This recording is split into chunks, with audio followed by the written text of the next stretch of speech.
the scripture on the explication of underlying meaning. Chapter 1. Thus have I heard. Thus have I heard. At one time the world-honored one was dwelling in an immeasurable abode, adorned with the 7 gems that shone brilliantly, and emitted a great light, illuminating all the immeasurable world realms. Its limitless regions were brilliantly adorned and well arranged. They had no boundaries. Their quantity was beyond reckoning, and they surpassed anything found in the triple world. Having been brought forth from good roots, that abode transcended this world. It was characterized by a pure, conscious construction of perfect mastery. It was the domain of Tathagatas. Like clouds, great bodhisattvas gathered together there. An immeasurable number of gods, nagas, yakshas, gandharvas, asuras, garudas, kimnaras, mahoragas, humans, non-humans, and similar beings were in attendance.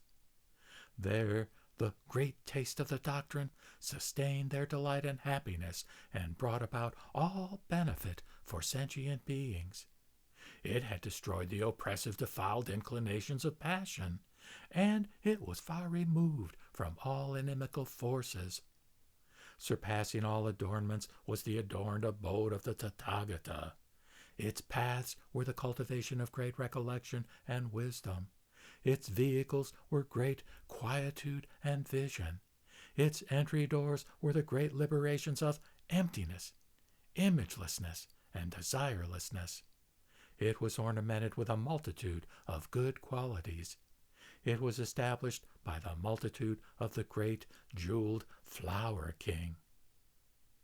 In that great palace, the world-honored one's entirely purified understanding did not appear as dual.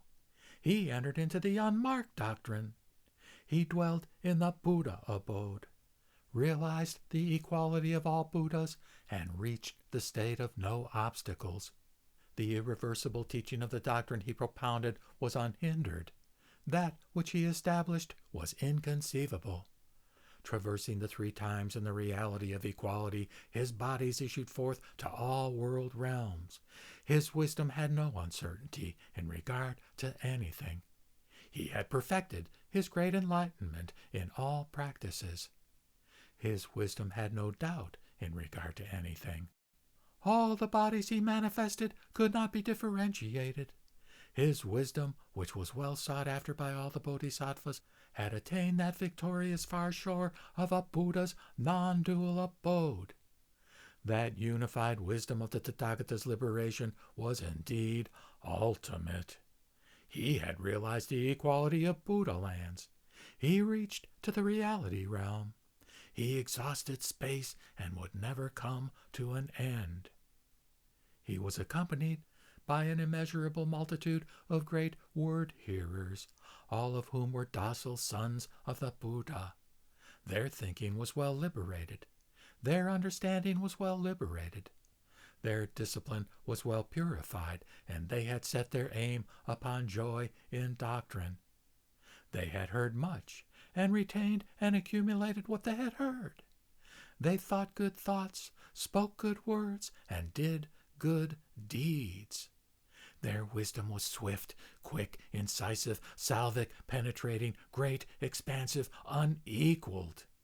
Having perfected that wisdom gem, they were endowed with the 3 knowledges of remembering former lives, of the divine eye, and of the destruction of contaminants. They had attained the happiness of the highest state in the present world. They dwelled in the field of pure merit. Their deportment was tranquil and in no way imperfect. The perfection of their great patience and gentleness was without decrease. Already good, they revered and practiced the holy teachings of the Tathagata. Also present were an immeasurable number of great bodhisattvas assembled from various Buddha lands. All dwelt in the great vehicle, the Mahayana, and roamed in the doctrine of that great vehicle. Their minds maintained equality in regard to all sentient beings. They were free from discriminating time from the end of time. They had suppressed all inimical forces. They were far removed from the thinking of all the word-hearers and individually enlightened ones. They were sustained by the joy and happiness of that great, expansive taste of the doctrine. They had risen above the five dreads and had assuredly entered the state of no returning. Appearing before them, they mitigated the oppressive lands that tormented sentient beings.